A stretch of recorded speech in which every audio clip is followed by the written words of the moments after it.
Hello, Imaginers. It's Kyla coaching you to the career and life that you imagined. On this episode, I want to talk to you about a topic that often comes up in the new year, which is getting organized. And it got me thinking about storage and specifically emotional storage, which I'm going to talk to you about in a minute. We moved 1 year ago from a 2,800 square foot house to a 240 square foot tiny house while we are building out on our lakefront land. And although we got rid of about 75% of our belongings, we still had to get a storage unit. And I started thinking the other day about, do we really need everything in our storage unit? Now, we're very intentional about what we kept, and we only kept things that would fit into the new house that we're building, which right now is really a guest house. We're trying to decide if it's going to be the permanent house as well. But for right now, it's a guest house. It'll be 1,200 square feet. So still, about a third of the house that we lived in a year ago. So we got rid of 75% of our stuff. And I've been thinking a lot about all of the items that are in our storage unit to this day that we have lived with, or without, excuse me, that we've lived without for a year. And I'm wondering when we go back in there, if we're going to actually want to keep all of the things that are in there, or if we've gone without it for a year, if some of them will become unnecessary. And I think it's going to be a combination of things. But as I drive by the street that you turn onto our storage unit every day, I'm often struck by all the other storage units and wondering what is in people's storage units and do they actually need them? Or is it a place that they can simply put things away until they can deal with it another time in the future? And that got me thinking about emotional storage and all of the aspects of our life that we simply put things away so that we don't have to deal with them. And those things tend to pile up in our brain, even if we think that we're putting them away, sort of putting them in a closet, shutting the door. And so today I want to talk about what might be in your emotional storage unit and what might you want to replace it with, and then what might you want to face, as it were. And so I thought it'd be helpful to bring a show and tell item, which is one of my favorite storage boxes, and talk about the emotional storage that we sometimes place in various aspects around our house, our lives, in our brain. And again, really deciding if those are things that we want to face, if those are things we want to slowly transition away from, and then what we might want to replace them with. So I have put some things in this emotional storage box that can, I think, be areas that my clients often want to shut behind a door because they don't feel good. And we live in a society where feeling good and feeling like doing things is such a foundational part of our society. But in reality, that just creates more storage. And that emotional storage starts to build up. Just like if you have a storage unit, there is weight that it adds to your life. And I can tell you this firsthand because when we got rid of 75% of our belongings, our peace that we felt went through the roof. And I had no idea that I was even carrying around that baggage. We didn't use the vast majority of our house. We were, often not in a lot of our house. And so I didn't really realize how much weight it brought to me and to my husband until we were free of it. So again, think about all the emotional storage we have in our lives and the weight that that adds. And again, let's talk about actually facing some of those feelings and then deciding if they serve us, if they don't, and maybe some of the ones, once we process them, we might want to replace with other things. So these are some of the The feelings that my clients often come to me with: fearful. They feel a lot of fear to the safety that they feel like they have in their current life, and fear for the life that they want to go after. They also feel lonely in that endeavor of working toward the life that they imagine. They often have people in their lives who don't understand what they're doing, who don't affirm what they're doing. And this is why I believe it's so important to find community for the life that you want. That can be through a coach, that can be through a community of like-minded people who are, pursuing something different than sort of a traditional career, for example. Sad. I had a client the other day who I could tell was grieving sort of the career that she had to create space for the career that she wanted. And what we talked about was the fact that everything that got her to where she is today is going to be what moves her forward. So you might have heard me talk in the past about borrowing beliefs from ourselves. Some of the beliefs that we have about the abilities we have to create things seemingly, out of from scratch, sort of using magic. We can borrow a lot of those for our future goals and sort of that future person that we're evolving into. But there can be some grief with sort of giving up the person that you were. And so sadness often comes up. Anger. This is certainly one that also comes up in my practice, and it usually shows up in the form of, I wish someone had told me sooner that this life was available for me. And I am angry at some of the belief systems, the people who gave me the belief systems that I had, and I want to process, what the time before I arrived in this moment of creating the life and career that I wanted meant. And so we work through a lot of, again, what do we want that anger to be? Sometimes that anger can be a vessel for moving forward, but we always want to process these feelings because otherwise they stay as emotional storage. And then the last one is anxious. And this emotion is certainly something that a lot of my clients face, that I have definitely faced throughout my life. And I think that anxiousness can feel necessary to our brain. Worrying can feel very necessary. It feels like we're planning for, what could happen if we have know-how, if we have plans, then somehow, maybe those things that we don't want to happen won't happen. And so anxiousness can feel very necessary, but sort of left unprocessed or unresolved, it can become an obstacle that's standing in our way. So again, all of these feelings we oftentimes put in this box. We create this emotional storage, and we're not actually sort of taking these feelings and thoughts out of our head, putting them on a plate, deciding what we want them to mean, deciding if they're helpful, processing those feelings, and then deciding what we want to do next. We often just leave them in that storage closet, in that storage unit. We don't want to open the door. The dark closet feels terrifying, feels overwhelming. We feel like we don't know where to start, which is oftentimes, I think, people who go through storage units that have sat there for a long time, those are all the things they feel, right? Because they've pushed all of these things away for so long. But if we open the closet, we open this box, we open the storage unit, and we begin to see what's in there and process what's in there, then we can decide what we want to think about next, what we might want to fill our storage unit with that will serve us on the road to the life and career that we imagined. What might we want to replace some of these thoughts with that aren't serving us, that aren't helpful, that aren't intentional, that are simply on repeat?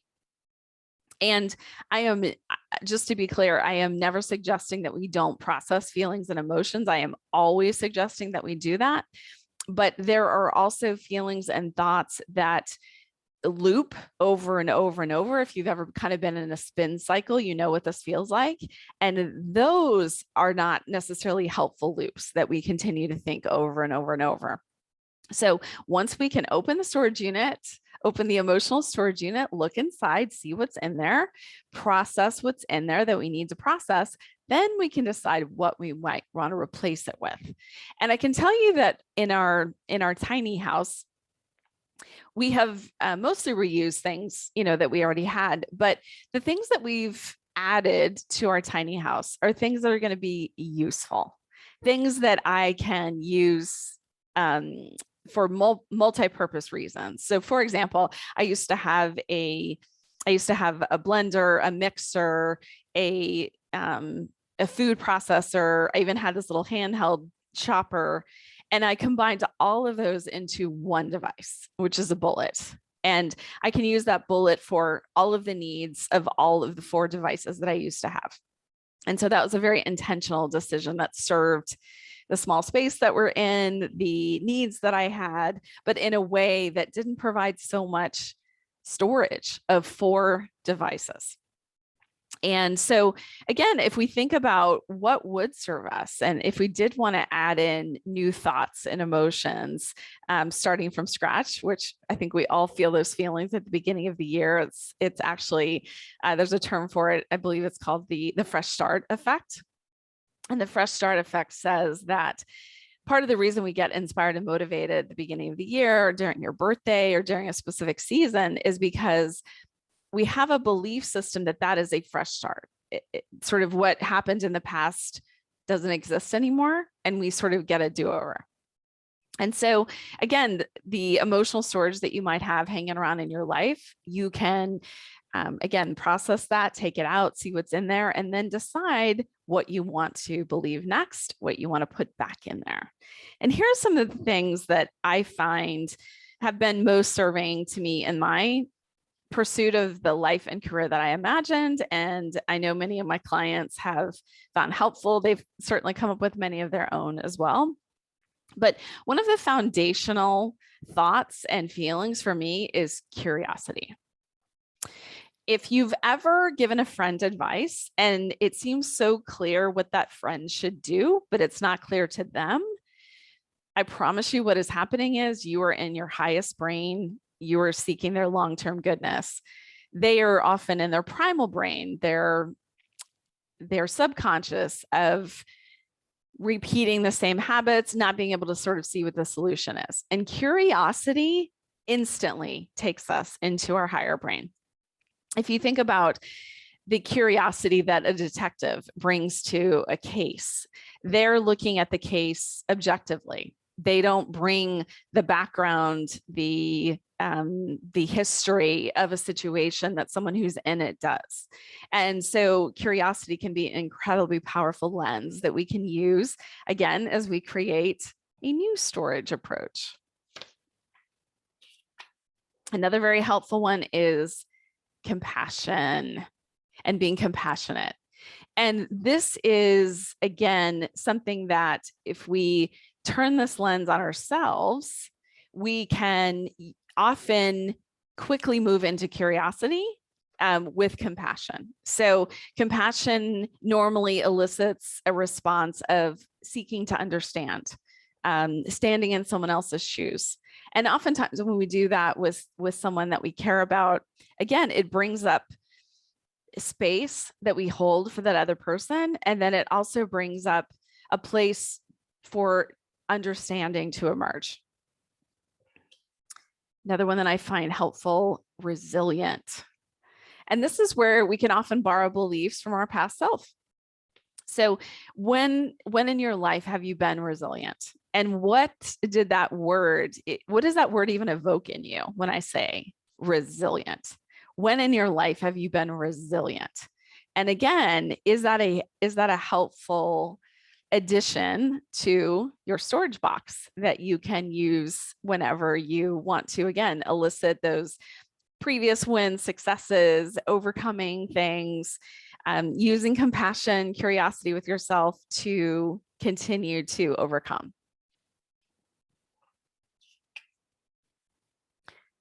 I love this one too. Courageous.